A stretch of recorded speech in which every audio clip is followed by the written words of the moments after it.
beautiful. Keep your head up. It don't matter. Don't be discouraged. It don't matter. Let the world know that it don't matter. Be your own kind of beautiful.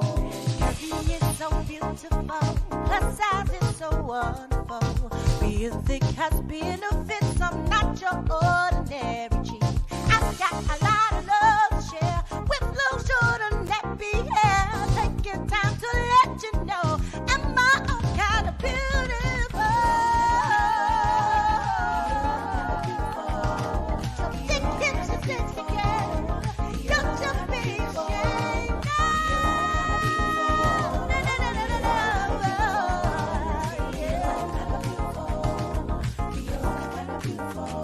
You're so beautiful.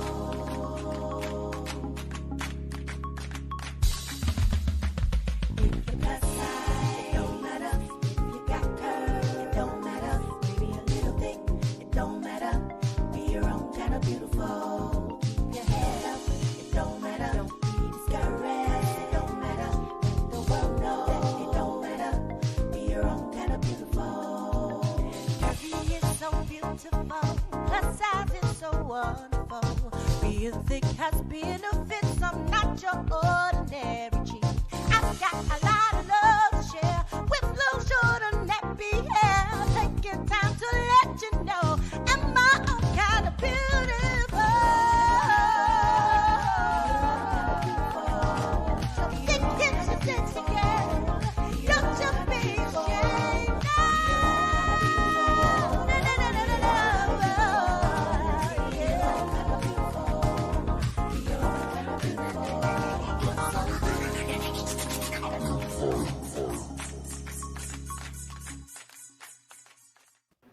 Hey everybody, welcome to Feel Good Talk, Mind, Body, Soul, and Business. And I have an echo, so I'm going to turn off my phone. I hope it's better. How is everybody doing? How you doing, Chuck? I'm doing great, Jamila. Just excited to be here today, and looking forward to the conversation we'll be having. And I'm ready, so let's do it. All right. I am so excited. You know, everybody watch the show. We like everybody to feel good. But coming into the holidays, sometimes it gets depressing for some people. Mm-hmm. And some of us, you know, a lot of people are passing away. COVID, fentanyl, whatever it may be, a lot of people are making a transition. And we have Dr. Cheryl Kirk-Duggan Ph.D. with us. I mean, she has a wealth of information. Chuck, she has about 100,000 trillion books. Wow. She is knowledgeable. She is more than just a biblical scholar. She keeps it real. She keeps it down to earth. She is fabulous, fun, and free. So, Dr. Cheryl, how you doing? I love it, sister friend Jamila. I need to package you and carry you with me. And someone says, "How are you doing?" I said, "Jamila will take it away. She's got it." Okay, here I come. Exactly. Pass Thank the you for mic. having me on the show. It's Right. a pleasure to be here with you and Chuck today. I'm so excited. I want to. I don't know. I just look at religion from a different perspective. And I guess I have my own ideas and my own connection with God. And I don't know, maybe some people think that I maybe don't because of the pictures I take and things like that.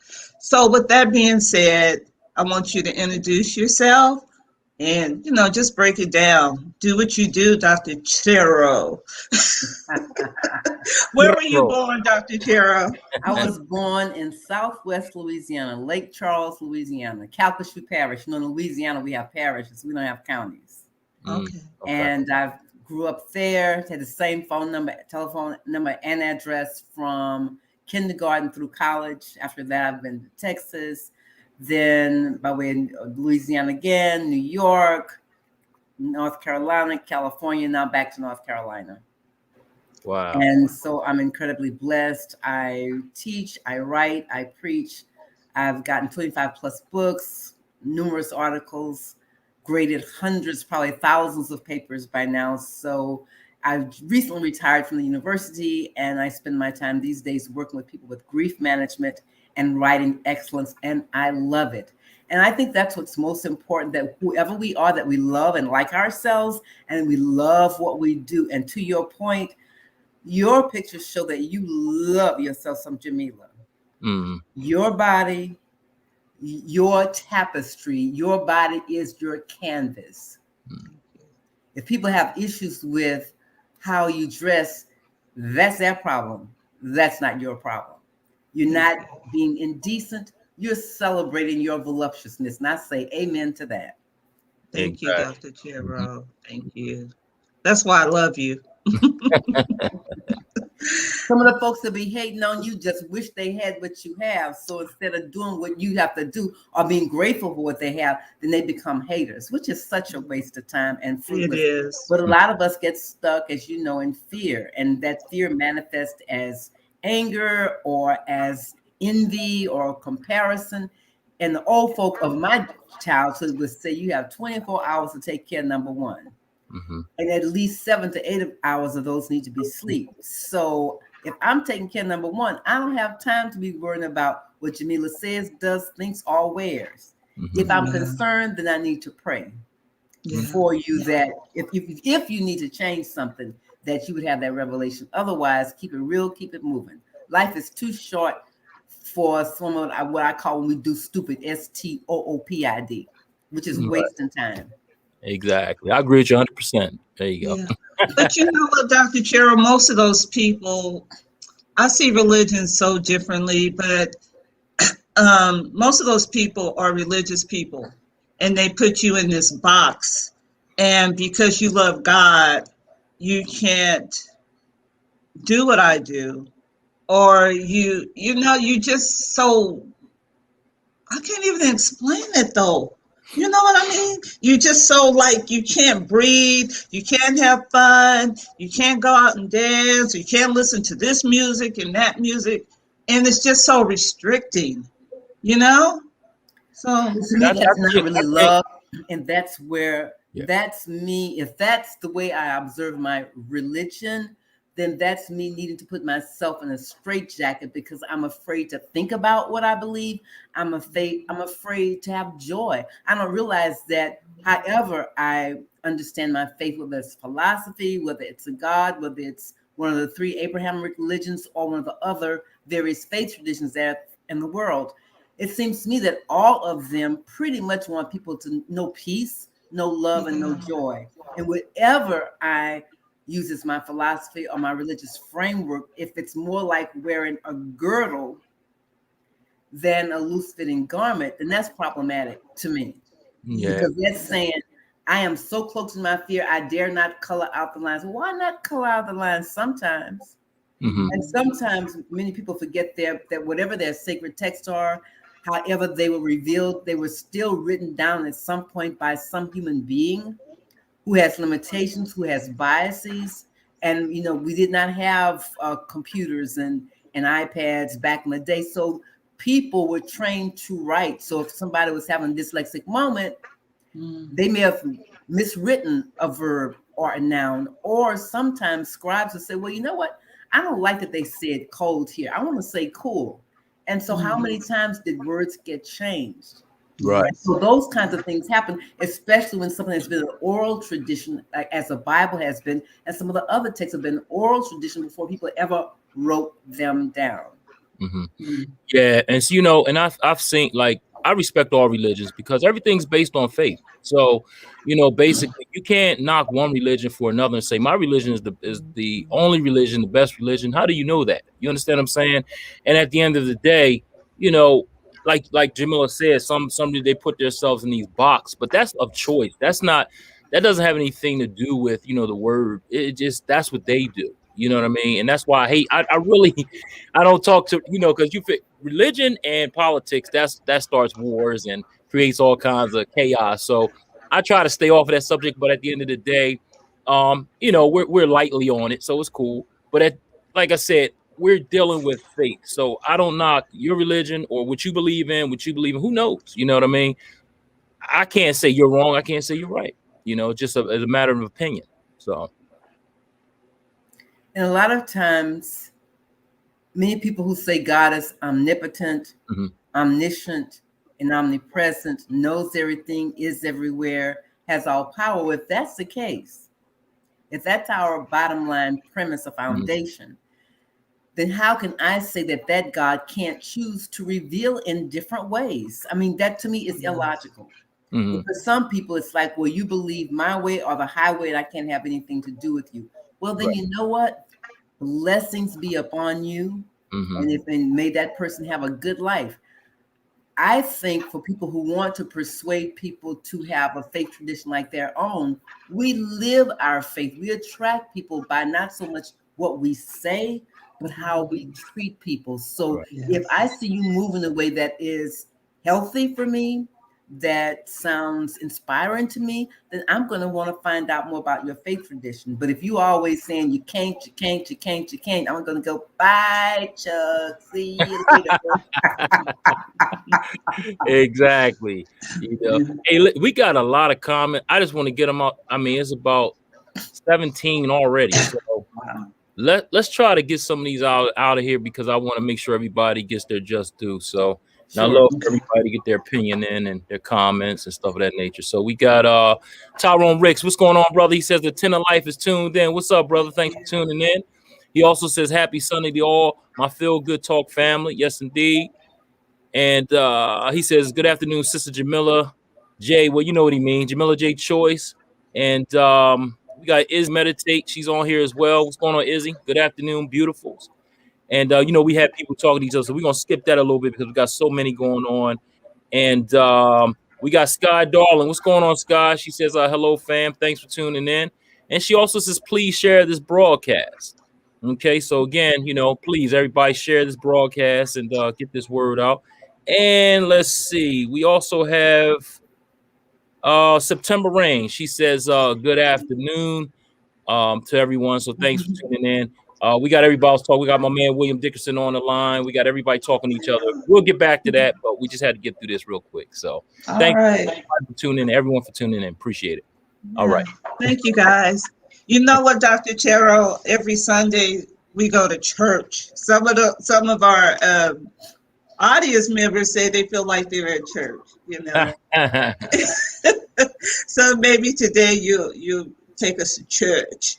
But tell us a little bit about I guess you're a professor and, you know, retired professor. So what classes did you teach? I've taught a wealth of classes. After I got my master's in music, for a while I taught music classes. I was at Prairie View A&M and HBCU, just northwest of Houston. And then got married, got my second call to ministry. The first time God called me, I said, no, thank you. And make a long story short, got the MDiv, which is the Master's of Divinity. Then I got the PhD and knew I was called not to be in a local congregation or parish, but I was called to be a pastor to pastor. So called to help train others. And I will be eternally grateful that my late husband, after I told him about the call, he said, great, we have to get you some education. That was a pivotal moment. And what many people don't understand is like seminary or training to be a minister is just like going to law school or going to medical school. It's a professional school. We have people's lives in our hands. And so people really need to take that seriously. But some folks, Chuck, are afraid to think about what they believe. Like if I'm doing science or law, it's like the law says this, or a tort does this, a misdemeanor says that. It's cut and dry. Little wiggle room sometimes, but not much. And the same thing with medicine. We have to prescribe, we have to hopefully listen to patients, although I hope any physicians listening in that they do a better job at really listening to patients and help patients help heal themselves. And so in ministry, we have to do the same thing.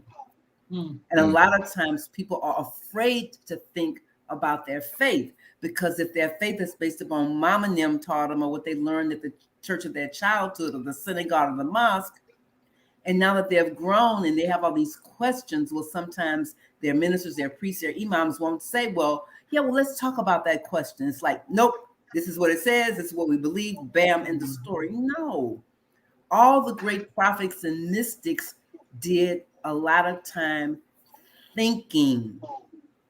And God gave us brains. And so I think we ought to want to think about what we believe and know that sometimes we may not get an answer, but that doesn't mean I don't want to think about it.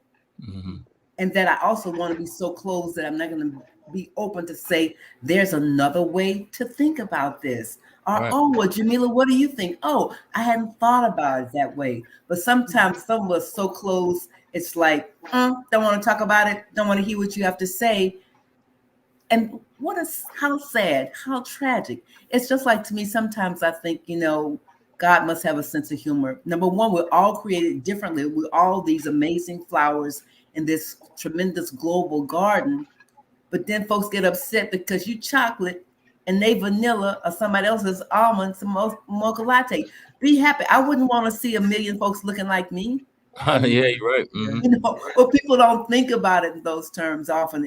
And then a lot of times it's fear when people don't want to embrace difference. Mm-hmm. There's also, I think, some shame and guilt around what has happened historically in this country. Right. When Black and brown bodies have been demonized or used for cheap labor. And when you think about every institution in this country, federal, state, local government, all the educational institutions, the banking institutions, all of them are where they are today because of what happened with enslavement. And then even when it was outlawed globally, we had domestic enslavement. I was blown away when I got a chance to go to the Lynching Museum and that's not the exact right term, but people can Google it and find out, the Lynching Museum and the memorial. Mm-hmm. Montgomery, Alabama, I mean, they had like maybe 13,000 enslaved people at one time, and there's like 300,000, and people will walk to different places. And then if you go through history, with each generation, there's another form of that. Reconstruction stopped, and so folks never got 40 acres and a mule and upset about people wanting reparations, but they don't know their history. When they had the Westward Movement, people didn't pay for that land. All they had to do was travel to the land and put down a stake, and they were given deed to a property. But many of our ancestors never got their deed, never got their property. And then after that stopped, and then once you say so-called Reconstruction, then you have the beginning of chain gangs. You have people doing, there's still been a form of a plantation. In fact, I jokingly say every school, every university is a plantation. The only question is, who's the master, who's in the big house, who's cooking, and who's doing the lawn, and who gets to study. Yeah, that's awesome. Yeah. You kick you drop so much. I'm trying to pick everything back up, but I told you we're going to church, real church. I want to touch on that closed-mindedness. I think a lot of, like you said, we'll go back a little bit with the closed-mindedness. Okay. And I think when people get in these religions and they start closing their minds and not opening their minds up, like you said, to question certain things, that's when it becomes dangerous. And at the end of the day, I see that a lot in certain religions, or let's just say way of life, because way of life, put it like that. And a lot of times when they do that, it just boggles my mind, like how closed-minded and brainwashed these people are. So I just had to get that out there because you hit that, and you had a lot of other stuff. But I'm gonna let Jamila go ahead and do her thing, and I'm gonna come back because that was a lot. In my mouth, so I'm gonna let her go ahead and talk, and I'll come back. Dr. Cheryl, I heard you recently have a new book, so we want to talk about that. If you have it, show it to us. Let's talk a little bit about your new book. I know I had it somewhere. That'd be funny looking for things. It's called Breaking Free to Write, From Fear to Finish. And I started thinking about doing a writing book back in 2009. I had to go back and do a little bit of history. That's the good news about keeping files. And I actually started working with people about writing even earlier, probably about 1998, 97, 98. I was executive director of the Center for Women and Religion at the Graduate Theological Union in Berkeley, California, and was also on core doctoral faculty. And that the Graduate Theological Union is a consortium. There are several seminaries, several centers of study. There's a Center for Hindu Studies, Center for Jewish Studies, Buddhist Studies, you name it. They have it. Had a Center for Arts, Religion, and Education. So one day I'm in my office, and my friend Kevin, who's a doctoral student at the time, about 6'4", he comes in, just sort of slumps down on the love seat. I'm going, Kevin, what's the matter? I mean, he looked horrible.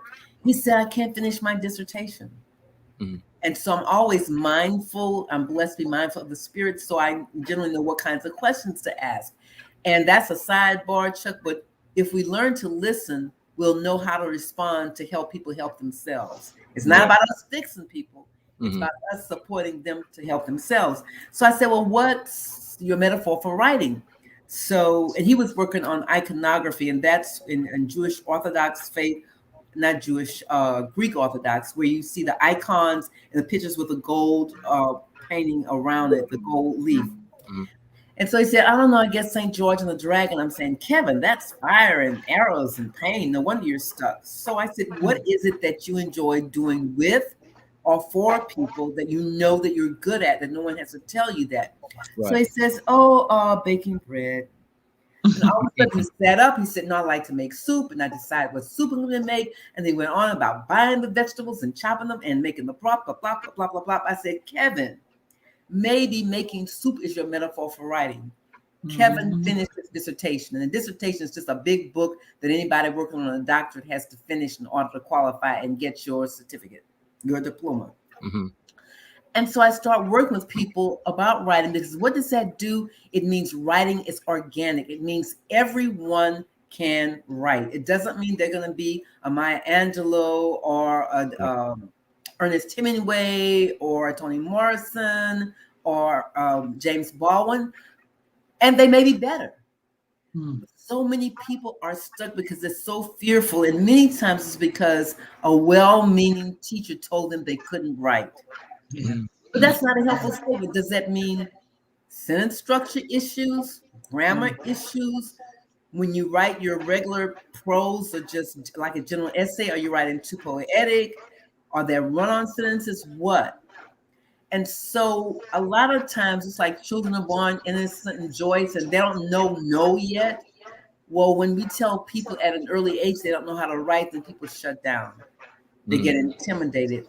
So I actually tested out the book with my 7th grade friend, and he said, yeah, Dr. Cheryl, I love it. I know that I can write. I can encourage my friends to write. And I know run-on sentences are not good. I said, absolutely, Julian.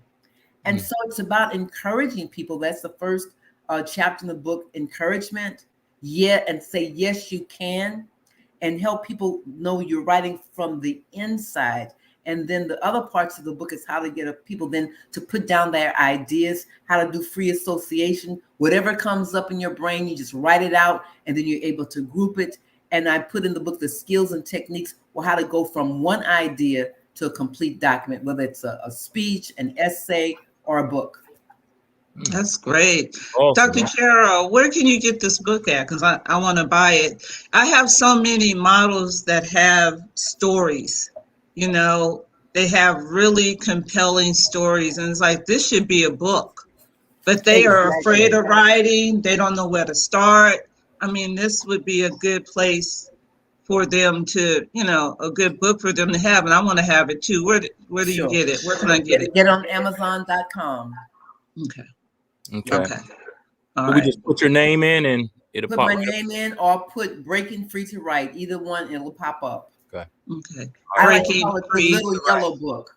It's a yellow book, and I can't believe I had a copy right here, and now they all disappeared. That's so funny. That's okay. And also Breaking Free to Write. Breaking Free to Write. 2021 on Amazon, and the other recent book that I did in 2017 is called Baptized Rage, Transformed Grief. Wow. I got through. So can you. And it's a book of poetry. The introduction tells part of my story, how I got through losing my husband, who's my bestest bud. In fact, it was 10 years ago that he passed. And I'm fabulous.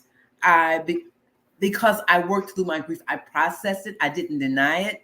I mean, people say, you're not I will step up and you got to get through it. It's like just because the casseroles are eaten and all the flowers are dead doesn't mean you are whole and healed. And depending upon the nature of the relationship, whether it was toxic or very loving, how long it was, because I like to think about relationships. One of my favorite icons is the Empire State Building. So if the relationship is the height of the Empire State Building, which is 34 stories, the love connected to the relationship is the depth of foundation. And we all know you can't put a 34-story building on a 10-story foundation. Right. So when that 34-story building collapses some way, although the person physically is gone, their energies are always with us. Mm-hmm. And hopefully we can have sweet memories. And I always invite people to work on grief in 4 areas. Physical, so do some sort of movement. Mental, write about it, whether it's poetry or journal. Emotional, deal with those feelings. And spiritual, pray. And so it's good. Sometimes there are grief groups. There are also therapists, whatever a person needs to get through. And every death is different. Every loss is different, whether it's loss of a loved one, if I lose a job, a divorce, a bad breakup. Some people lose their cells because they're caregiving, they give, and they lose themselves. And some people lose dreams. You know, they always wanted to be on Broadway or always wanted to have children. And if we don't deal with those dreams when they're so central to our lives and we don't deal with them, then we can end up actually causing ourselves to be ill. Because when there is disruption and dis-ease in our bodies, it causes inflammation. Inflammation causes illness, and illness can cause sickness. There you go. Hey, what we're going to do, since I see we're fading on into something else, I want to get right back to the comments because they were talking about what we were talking about previously. So we're going to get right to that. And Izzy Meditate says, great topic. She also says, times have changed so much. The traditional ways have changed. How do you go about sharing your faith in teaching? So that's a question. Oh, that's a great one. And we're blessed to be in a 2021 where there's so many avenues. TikTok, Facebook, you can do Facebook Live, YouTube. And so I would invite anyone who wants to share, figure out how you're going to do your marketing. What's your network? What's your message, first of all? And how do you transmit your message? You can publish, and now people can publish with standard publishers, and there's also many ways to self-publish. That takes on another set of skills. You can do Facebook Live. Some people do TED Talks. There are many ways. I would say find a way that works for the individual. You can even do conference calls if you want to. Look, Jamila's doing it every Sunday. This is the way she's sharing her ideas and messages and empowering other people. So thank you, Sister Jamila, for doing that. Thank you. All right, we got another comment here. Lachey says, I don't want to mess up her last name of Fracco. I hope I said Fracco. I don't want to mess it up. She says, she's, and it seems like that slavery still exists today. It is a slavery of the mind. It is slavery of the mind. Yes. What do you think about that comment? Oh, absolutely. There's slavery of the mind and of the body. I mean, mass incarceration. Yep. You go back and see, I think it was on Netflix about the cocaine debacle. It showed how kids in the neighborhood, in the hood, got arrested for nothing. And those who were coming from the suburbs to purchase cocaine nothing happened to them. So all of a sudden we have this uptick. Also, when Reagan helped to close all the mental health hospitals, we also ended up with a lot of people who should not be in jail and incarcerated. They need to be in a mental health facility where they could get support, therapy, medication, and a way of life that will work for whatever their challenges are. Right. So there are a lot of bodies who are enslaved in what we call the prison industrial complexes. They're not just making license plates anymore. Sometimes some of the gadgets in our cell phones, sometimes garments we wear, they're being made on enslaved labor, also known as work by inmates. And definitely enslavement of the mind, because a lot of times, unfortunately, when the whole theory about let's say let's just say no, and also about No Child Left Behind. No Child Left Behind is the biggest farce going because it has stopped thinking. Previously, teachers could work with children and could help them think. Now, if students don't pass a standardized test, which often is riddled with biases, then they don't get promoted, and then the teachers may lose their jobs. Yeah. And teachers are some of the most underpaid people that there are. These teachers want to inspire people to think. I had amazing teachers when I was back in the day, elementary, junior high, and high school. If you could not master the material, you were kept behind. No one graduated in my high school class could not read, write, do arithmetic, think. You knew how to think because our teachers respected us and our teachers believed in us. And if need be, you would have to stay after school. And I also had those who would help us stretch. I think I was in 8th grade and I got enamored with math. And I went to the library and found this college algebra book. And I was so excited. I shared it with my teacher, Mr. Geis. He said, "You want to come after school and do some problems?" Sure. So for several weeks, he took his time, for which he got no money, and worked with me working on college algebra formulas when I was in 8th grade. Wow. Yeah. And it seemed like when I went to school too, the teachers really cared. They really, poured their heart and soul out, to the kids because they wanted them to learn. You know what I mean? I think it was easier back in the day because, a village raised the child. Whereas now is a whole different ball game now. You know what I mean? As far as, that teacher, how can I say, like, maybe telling their parents, hey, your child has a problem, and they don't believe it. They'll come up there and raise hell, trying to say, oh, my child is okay. You know how it is now, more so. Like I said, back in the day, it was just a little different, I say a lot different, but one of the things though, Chuck, we have to help people. A lot of people are parenting, they don't know how to parent.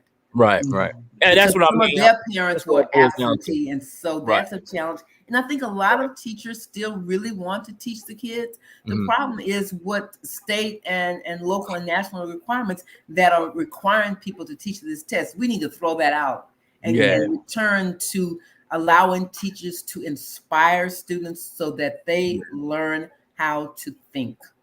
Because if you don't learn to think, the sister was right. If you don't have the capacity to think, you are totally enslaved. And that was the beauty. During the time of enslavement, folks thought, oh, these people can't think. They don't know what they're doing. Some of the most brilliant ideas and concepts came out of the enslaved because they knew people didn't think about them as thinking. So they learned how to navigate. They learned how to negotiate. How else could a Harriet Tubman leave and take that many journeys from the south to the north? There were no interstates. There were no lights. Right. There was no electricity. But she knew that is the ultimate of smarts. Yes, indeed. And we got one more question here. And Izzy Meditate says, studies show that Generation Z are turning away from religion. What are your thoughts? That's a great question. I think some are. But I would put a slight caveat with that. It depends upon where you are geographically and depends upon what you call religion. In my opinion, everyone has some sort of philosophical construct. Now, I do have some colleagues who are humanists. They believe in people excelling. They don't believe in a deity of sorts. But everybody has some sort of faith, because if every time you go over those bridges in Manhattan and get on the train or wherever you are, you believe that you're going to get from point A to point B. So we all have faith in something. I think many young people today don't necessarily adhere to what we call organized religion.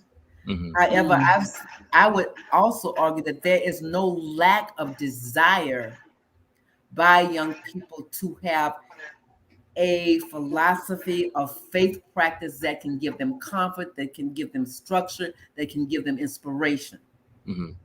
And there are some churches that are less traditional that, I mean, you can't get, pre-COVID, you couldn't get in there. They'd have to have 3 and 4 services. And even today, I want to give a shout out to a minister. I hope I get his name right. I listened to his sermon this morning. it's either Howard John Wesley or Wesley John Howard. I got it mixed up. Anyway, the name of the church is Alfred Street, the Bomb, because he was saying today about how many of us, we get so busy that we can't discern what God wants us, either out of our arrogance, or sometimes it's our busyness or our disobedience. And that was a fourth one I'm not remembering. Yeah, you know what? He's right.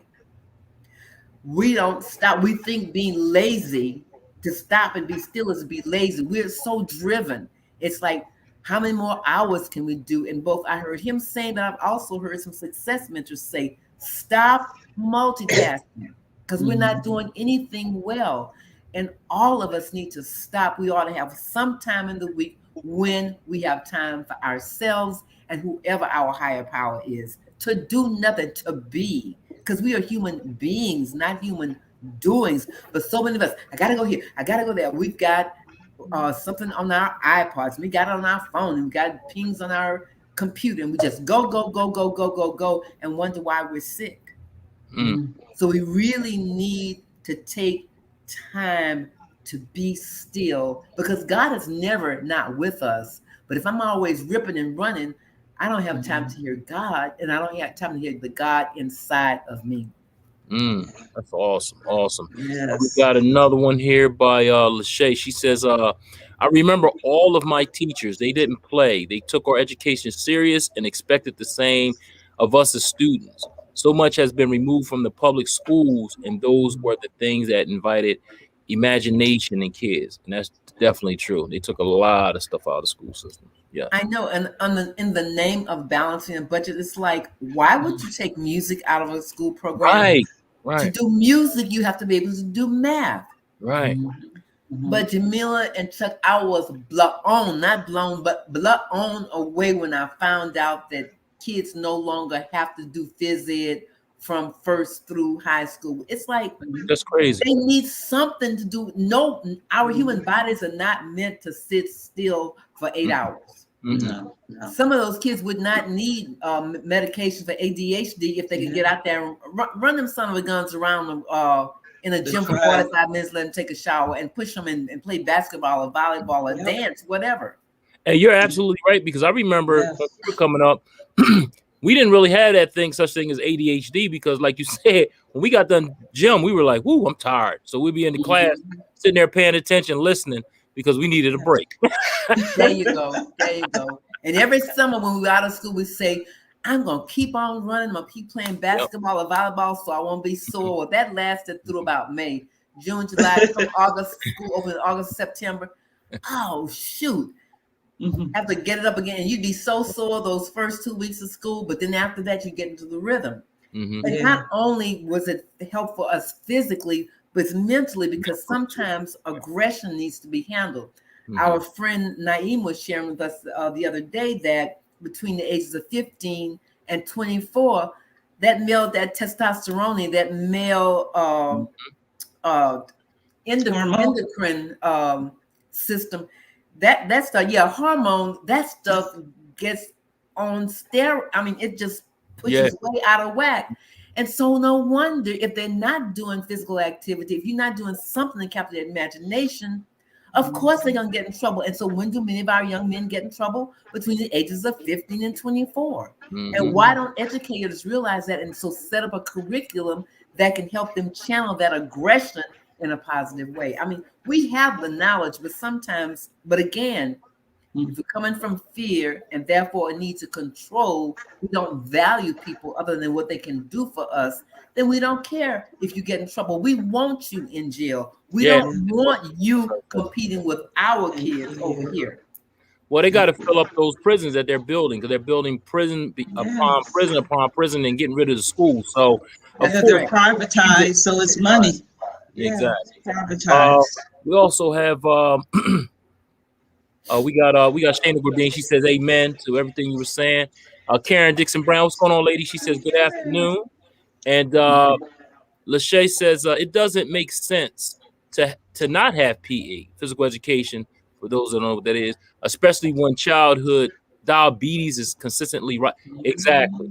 You have to have your health. I mean, health is wealth. So, Yeah. even like you said, when you work out your mind, you start thinking clear and everything because you get all of that grogginess. So you get all of that, like you said, anxiety, frustration, and it brings the better, the firm, everything comes back, Yeah.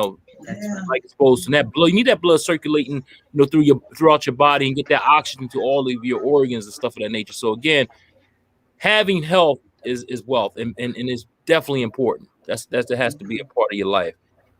She also says, Karen Dixon says, all truth. Izzy Meditate says 8 hours is way too long. Take them outside to plant a garden on school property. I used to take my children on nature walks around the building. That's awesome, Izzy. That's awesome. Yeah. Absolutely. And Lachey also says school to prison pipe. Yep, there you go. School to prison pipeline. Yeah, because they're building prisons based upon third grade demographics. Yep, that's crazy. And governors have been doing that for the last 25, 30 years. Wow. Yes. Yeah. It's very calculated. And she's, yes, building more prisons and school. Yes, indeed. And we got. That's because we want more enslaved labor. Yeah. What else we gonna do? You got to make what we tell you to make. Yep, exactly.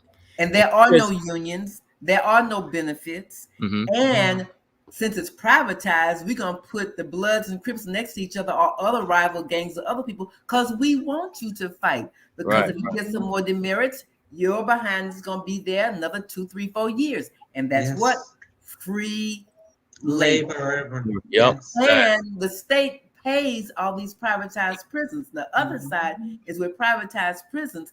A lot of times there's not some of the checks and balances that there are in public-owned prisons. So it is a hot mess, and it's designed, however, I'll give them credit. The genius of this is we're going to get all this free labor, and then at the same time, we're going to make y'all on the outside be afraid, so you're going to encourage, and then we're going to put these prisons out in the rural area where people need jobs. So y'all out there gonna be cool with this too. Yeah. It's all very, very calculated. Yeah, definitely. Because I remember when I was younger, you didn't see the prisons. Now you can go in different cities, you can see little prisons they built like right within the city, like you said. And now, it's like crazy. It's like it's so many of them. It's ridiculous. Yeah. Karen Dixon Brown says all about the money, as that's the largest business. With our people being the largest population, being charged tougher. Exactly. And it's all about the money. It's absolutely right, Karen. All about the money. And she also says Izzy meditates high, friends. So that's the comments there. I had to get all those comments out. But Sure. I'm loving it. I'm loving this conversation. I'm just sitting here all in. I'm telling you, Dr. Cheryl, I want to go back a little bit. I want to go back to the grief and the grieving process. We're going into the holidays, we're almost into Thanksgiving, and then, of course, Christmas and New Year's. And it has been a tremendous loss. Of course, the COVID. People are dying of fentanyl, and people just seem to just be dying, for whatever reason. And it's a hard time for some people. We want people to feel good, but we want to be realistic. So how can, people make that transition, especially you just lost someone you love, this year or maybe last year? Death can be challenging. Yeah. And loss can be very, very challenging, especially because we're always ripping and running. I mean, one of the things I like about some of the Mediterranean countries is that they take a siesta. And they go by that. So the business will close from 2 to 3. I don't care what you need. You better come back at 3 o'clock, because between 2 and 3, they're closed. And the same thing with grief. We need time to recalibrate, because that significant other played a major role in our lives. So I would say the first thing would be to invite people who are friends of people who receive loss. If they just can't say, like, I love you and I'm praying for you, don't say the person's a better place. Just zip it. Don't do stupid. I hate hearing don't that. say, I mean, this sounds so callous. Yeah. It really is. And that is not, and for anybody listening who ever says that, please Stop. Avoid using that language. We don't know where they are. Exactly. Yeah, we don't. Exactly. And that is not going to help me if I just lost my beloved. Mm-mm. So say, we're praying for you. We love you.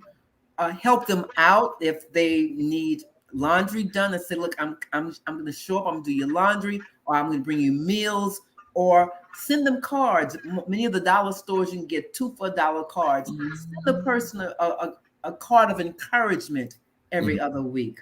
Yeah. And these are for people who are on the outside, who are friends of people who are experiencing loss. And there are other things you can do to support them, but please don't say something that is stupid, although you mean well, and that is hurtful. For people who are going through loss, we send out love and prayers to you. Number one, no one ever need to apologize for whatever they feel around a loss. Right. Every loss is different. When my dad died 6 months after we got married, that was one kind of loss. When mother died when I was in the middle of my PhD program, that was another loss. When my husband died October 1st of 2011, that was a different loss. I'm a different person in each time because years have passed.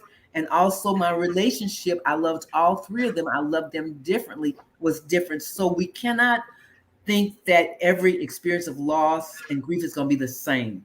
Right. The biggest thing is, number one, yes, I'm hurting because of this loss. And then figure out what kind of support do I need on this journey. I talked to a grief counselor after I lost my husband, and I said, her name was Mitzi. I said, Mitzi, you got to give me a backpack, a toolkit or something, because this is hard.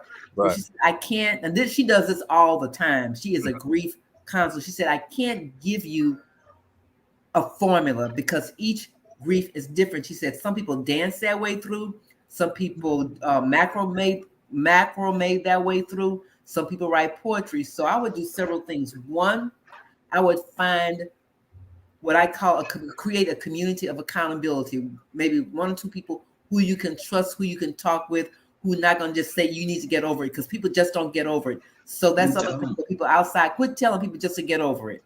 Right. I'm expecting people to be happy when the seasons come around, because especially those first 2 years, every anniversary, whether it's wedding, the anniversary of the death, every birthday, every holiday that family celebrates, it's going to be like another shock to the system because my beloved is not here. Right. So get a community of accountability, get a therapist or a psychologist. You might need to go get checked out by a psychiatrist who can give you something mild.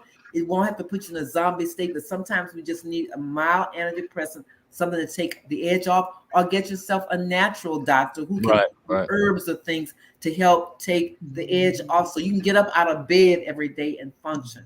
That's the second thing. Get the professional support. So have a community of accountability, number one, who will have your back always. Number two, get professional support. Number three, make sure you're getting healthy food. We didn't have a lot of this obesity, I think, and a lot of other junk until we start having all this genetically modified food and all the stuff that can stay on the shelves for 3 months. That is garbage, and our bodies can't process it. So eat as healthily as possible. I know that's hard, because sometimes I know when I lost my husband, it was like, eat. The best thing I could do is get down. I think I could get down a couple crackers, but that was it. I literally could not eat. So at least stay hydrated. Also do some kind of physical activity, whether it's walking, swimming aerobics, jogging, playing basketball, bagman, doing Tai Chi, yoga, but some kind of physical movement, because grief also gets down in our bodies. Yes. Also expand your faith practice, whatever that is. Go take a meditation class. I mean, there's a gazillion things on YouTube. You don't even have to leave your home.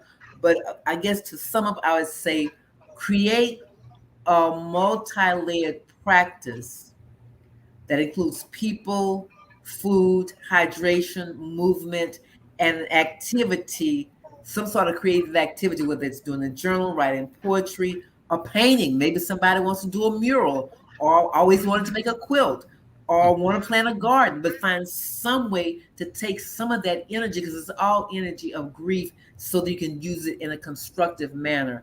And I promise you, if you do those steps, you will get through it. You will come out on the other side. I'm not saying it's easy, but I know it can happen because it's happened in my own life. Wow, that's Thank awesome. you. Yeah. Yes, indeed. We have about 7 comments I want to get to. 1, 2, 3. Yep, and right here we have Lachey. I hope I'm saying it right. Lachey. She says, "I think now extracurricular activities are essential going to fall on parents. That means parents will need to teach home economics, art, fitness, most importantly, history. If not, the children would be clones." Exactly. Yeah. Thank you, Lachey. We appreciate that. And cursive writing. Yeah, I You gotta be able to sign your signature. yeah, they took that How out. you gonna sign a check? Right, that's crazy. Wow. Karen Brown also, this is another reason why we have to vote for the large and small offices. I agree. Izzy Meditate says children are being charged at younger ages and being harshly sentenced. I always speak of Ronald L. Sanford, sentenced to 170 years at age 13. No one fought for him. That's ridiculous. That's totally ridiculous. Again, for some reason, Chuck, Black bodies are perceived as a threat. The psychologist Resmaa Menakem, who wrote My Grandmother's Hands, he's based out of Minneapolis, says the white body is perceived as good and innocent. The Black body is perceived as a threat, impervious to pain. So I can put my knee on your neck because you don't feel pain. That is the thought. The police body is perceived as there to be in charge and to control. And so if I perceive your body, you never have to do anything to me, but you're in a Black male body and I see you coming. If I perceive you as a threat, then I will do anything to combat you. Doesn't mean whether you're innocent, doesn't mean you, I don't even have to know you. I mean, Ahmaud Arbery, the man is jogging through a neighborhood and he is chased down with an all-white jury. It's going to be, and I pray that jury stands for justice regardless of the color of their skin. That's right. And you know what? And this is personal, but I feel as though I'm going to talk about it. But at the end of the day, you're right. Absolutely right. I had a situation that went down at a place of employment, and the person didn't know me, but he called me aggressive, a bully, and intimidating. So I know it's real out there as far as, like you said, them programmed to think that way. Also, I seen a study where they had a young kid and they had a black doll and a white doll. And the kid said, what doll is good? And the black kid automatically went to the white. Now, this is a black child. She went to the white doll and said, that's good. Said, what's bad? She pointed to the black doll. So it's definitely real out there. And again, it's sad that, like you said, is there. It's like, how can we get to the root of it and get rid of it? I mean, it's crazy. But like I said, I was in a situation and I was hot. You hear me? I end up winning, but at the end of the day, it's just bad how people think of you. Yeah. It's sad. And I have hope. And I think it's with our children. And I think of 2 examples. One was little Austin about 4 or 5 years ago. He was they had him on several of the talk shows. He and his dad were watching a show, and the dad said that the panda would be homeless. So he said, Dad, and he's 4 years old. Dad, what does it mean to be homeless? And so he explained to his dad. And this 4-year-old boy said he wanted to feed the homeless. He asked his dad to take all of his allowance, any birthday money, and would go out and buy sandwiches and get stuff to give to the homeless. And what else would he say? Spread love. Spread love. So you can check him out. Call him President Austin, a 4-year-old who's saying spread love. Another thing I saw was there were 2 little girls, one black, one white. They were born the same week in a hospital. And I think they must be about 5 or 6 by now. They convinced their mothers to dress them alike. And they called themselves twins, and they had a birthday party, and the older kid said, oh, that's not your twin. She's another color. And the little girl said, she is my twin. We're sisters at heart. Oh. So children are not born hating or fearful. It's a talk. And Decker teaches that. Said that no one's born white. You learn it. Exactly. And that's all taught behavior. You know what I mean? And it's sad. We also says Karen Dixon Brown says, yes, time to regroup while understanding grief is day by day, year by year. Yes, zip it. And just be there to listen or support. So exactly. Big time listening. Mm-hmm. Listening is such a gift. And many people have lost the art and maybe never had the art of listening, because if Chuck or Jamila, if you're saying something, I already have an answer before you finish talking, I've not been listening. Right. And so that's one rule of thumb. If we're sitting for someone, then we need to be fully present. And the other thing, sometimes if we haven't discerned what the person needs, then we can simply say, hey, buddy, I'm here for you. Do you want me to listen? Do you want my feedback? Mm-hmm. Let me know, because a lot of times the male way of responding is, let me fix it. So if I lose my wallet, the typical male way, and a male or female could do this, would be, where did you last have your wallet? What's in it? Have you called and canceled your credit cards? The typical female responded, child, I know just what you mean. A couple of years ago, I lost so and so and so and so. And that often happens because that's where a lot of it is. We learn it through culture. So when we're listening, it's important to listen with discernment. If we're not clear, ask the person, how can I help you? How can I be there for you, rather than us put on what we think they may need? Because what I think you may need, that may be over there in Mars and you over in Pluto someplace, which is way in the opposite direction. Exactly. And I just want to say, that's why another rule of thumb is, that's why you have 2 ears and 1 mouth, so you can listen more and speak less. So that's elementary, but it's true. You know, we talk too much instead of listening. So Lachey also says, I concur, Dr. Cheryl. We as a society need to execute a tea time, siesta daily for mental, physical, and spiritual health. I agree, because in certain countries, and they like you said, they have a 2-hour break order, so you go home, have lunch with your family. And you know, here is it's just a slave mentality. Work. And then take your work home. Right. Exactly. And I don't. But anyway, that's another story. Izzy Meditates says, yes, every holiday, birthday, she has a broken heart here. Grief is different for everyone. Exactly. Yes, Izzy. it is. Karen we also need to make space for people when they're going through grief. So with like Jamila, when you said, with the holidays coming up, don't lay a guilt trip on somebody. Say, well, you know, like a loved one died. Well, when mama was alive, you show up. Or why don't you go? Are you just being selfish? No.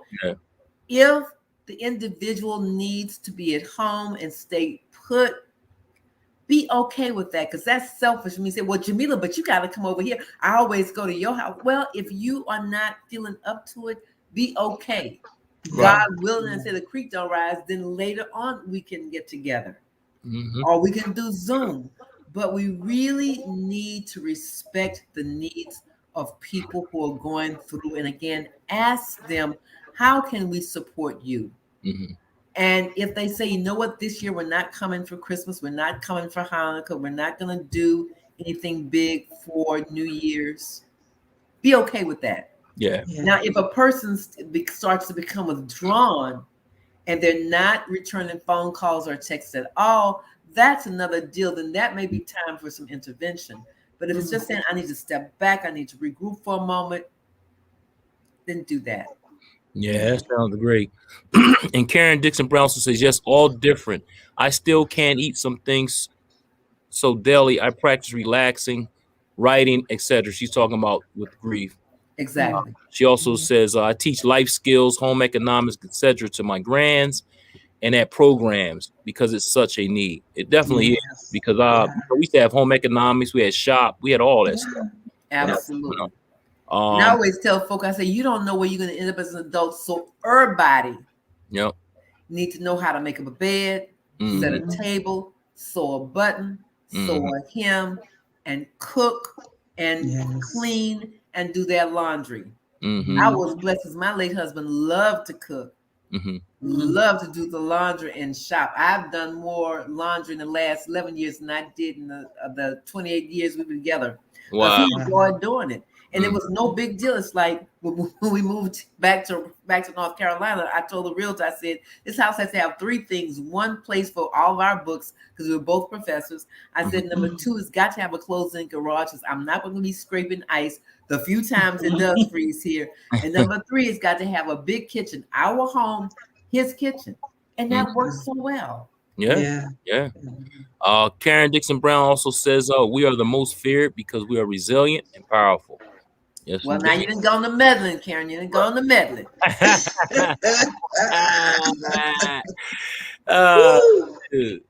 She also says, yes, doctor, you are so on target with all you are saying. Yes, indeed. Yeah, this is great conversation, man. Yeah. I'm out of words, so. Chuck, I want to throw one other thing in there for your listeners, and that what's up? Be mindful and to live below our means. Yeah, exactly. One of the things that causes stress is financial challenges. So and we should start our children. When they get an allowance, okay, 10% goes to whether that congregation if they worship, or to some charity to get them a sense of giving. They can spend 20% and 70%. Let's see. No, I'm sorry. 10% to a charity or their faith community, 20% to themselves. Saving. And then that's savings, exactly. And then 70%, you can do what you want with it if it's appropriate. Otherwise, put all of it in savings, because we have this microwave mentality. We let money if it touches us, it's like, oh, gotta spend. No, we don't. Yeah. So we need to learn to live under our means. And as soon as you get that first job, start saving for retirement and get a financial planner. That's right. Because 75 comes real, 65, 70 comes real soon. And you want to have healthy investments. Yes, indeed. There you go. Yeah, I was taught at a younger age. I got my first, I can't remember when it was, but I had my great grandmother showed me. She got me a remember them Christmas funds they used to Christmas savings clubs, yes, sir. Yeah, savings clubs. So she showed me how to actually start. She's actually showed me how to start moving money and put money up and invest the money and stuff like that. Just with that little, show me how to invest in that little program. Even though you weren't making no money, you just put the money in there, and it was the money you got at the end of so many months. That's the money you got, and you had it, the shop. So that's right. I definitely appreciate that, because now, now, like you said, live below your means and invest that money, put some money up, do what you need to do for a rainy day. And I'm telling you, it's very important, especially at my age now.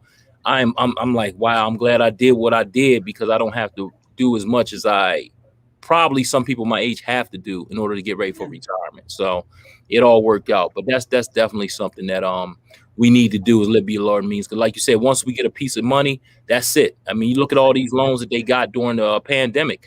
I mean, a lot of people did get LLCs and did what they're supposed to do, but then a lot of people went and spent that money on dumb, unnecessary stuff that has no value. As soon as you get off the shelves, they're like, who are you impressing? Like, to me, if I'm going to buy a pair of shoes for $400 or $500, that's ridiculous. I can get maybe 6 or 7 pairs of shoes for $600 or $700. Exactly. Just ridiculous at how we think, or I guess society now is all about looking at the internet and seeing what's happening and what's in and what's not.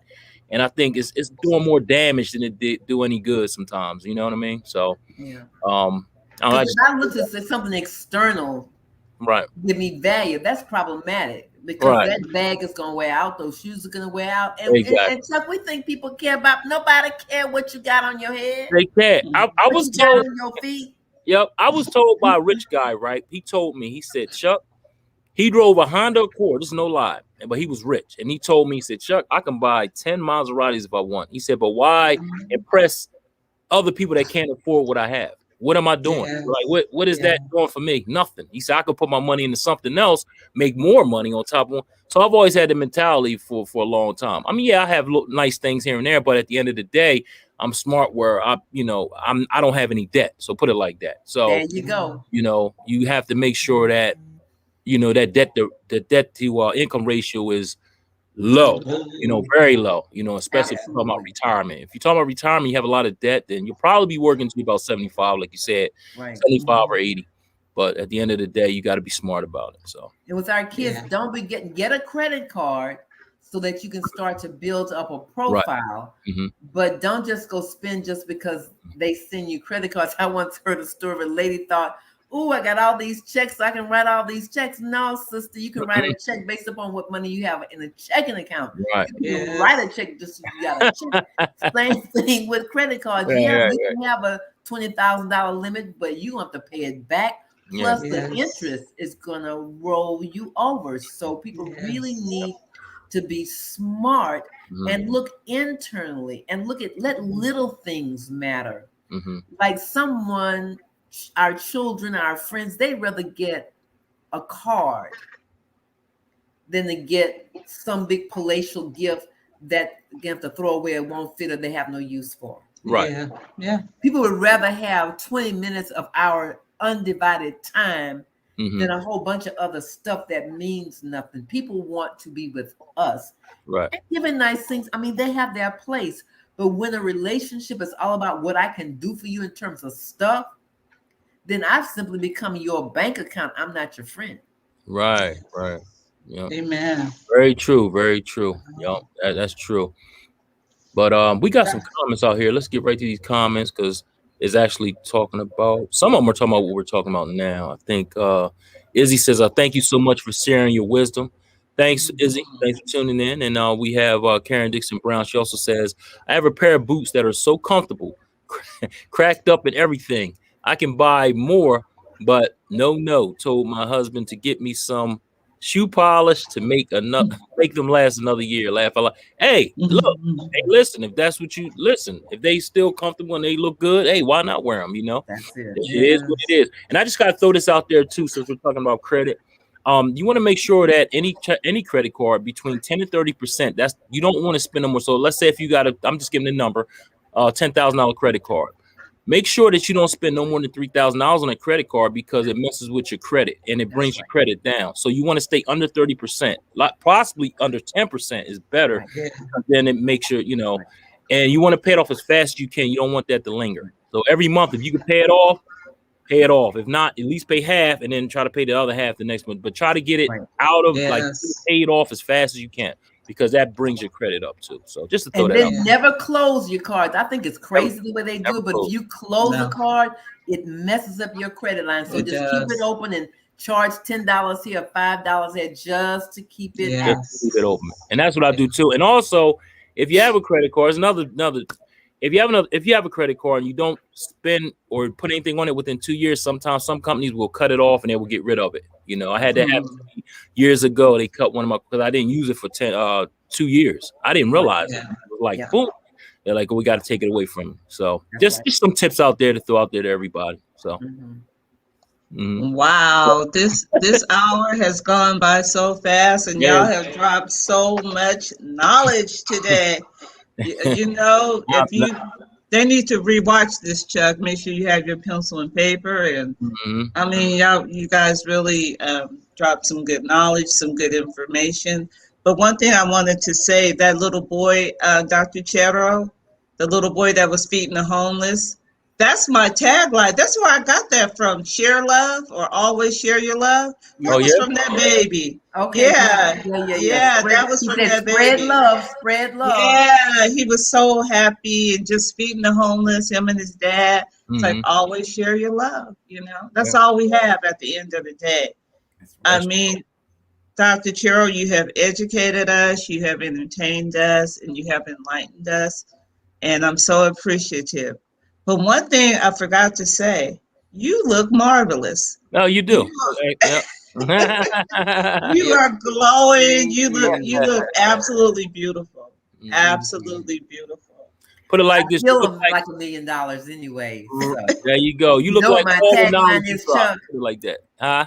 You know my tagline is, somebody say, how you doing? I say, I'd be fabulous. I'd be fine. I'd be free. There you go. Can I buy that? Yep. But like I said, with everything you dropped today, you look just like it. I mean, you dropped some excellent excellent information and knowledge. So, and we appreciate it definitely. Usually I'm a man that I like to talk, but I had to listen today. God gave me 2 ears and 1 mouth. Let me shut up. Dr. Cheryl, give everybody your contact information if they want to connect with you on social media. We know your book is on Amazon, and then if you have a link, we'll share the link for your book. But do you have so I know you're on Facebook. I'm on Facebook. I'm on LinkedIn. I'm okay. on, let's see, my website for grief is Dr. Cheryl. That's DrCheryl Inc.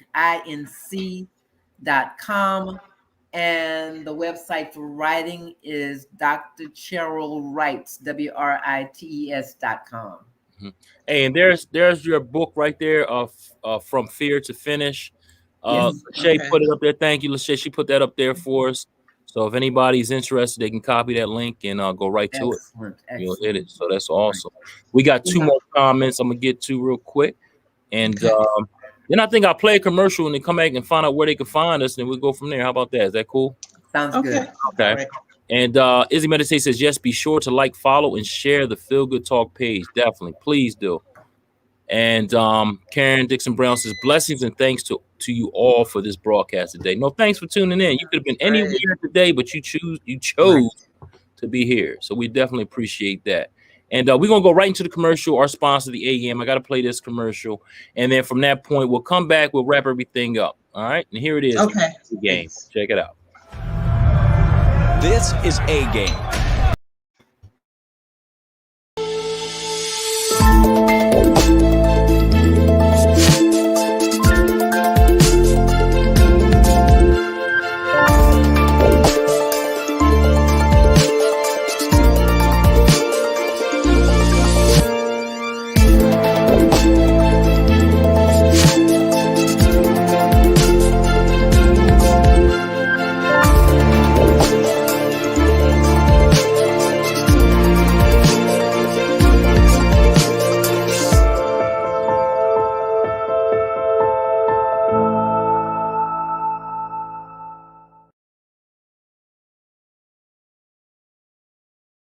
And that is the A-Game, great for vitality, energy, strength, and libido. So if you want your free sample, give me a call at 302-723 302-723-2836. Again, 302-723-2836 to get your free sample of the A-Game. This is for men only, so definitely check it out. It's definitely a great product. Also, you can find us on LinkedIn at Feel Good Talk, Facebook at Feel Good Talk, YouTube at FGT, Mind, Body, Soul, and Business. You can also find us on Instagram at feel.goodtalk. You can email us at feelgoodtalk113@gmail.com. And we have a website, www.feelgoodtalk.net. So definitely check us out. Many ways to find us. And hey, awesome topic, awesome show today. I hate to leave, man. I really do. I know. Dr. Cheryl, always happy to come back. I was going to ask you. Available if folk want to, like corporations, congregations, and individual groups. I'm happy to work with people on areas of grief, from death of a loved one, job loss, divorce, loss of self, loss of dreams on the grief side, and work with people on their writing excellence, going from an idea to a finished product. I am available. We can do Zoom. We might even do some flying for the right price. That's right. GG. There you go. That's all. Dr. Cheryl, you promise you'll come back, because we need some more of that that 411. I mean, you really broke some, just have some good information. Yeah. I'd be honored to come back. You know how to find me. Just give me some dates and we'll make it happen. All right. Yeah. And Dr. Cheryl, I want to give you the last word. If there's anything you want to say that you didn't say, or what do you want to leave us with? Thank you, Jamila. One, it's been a blast.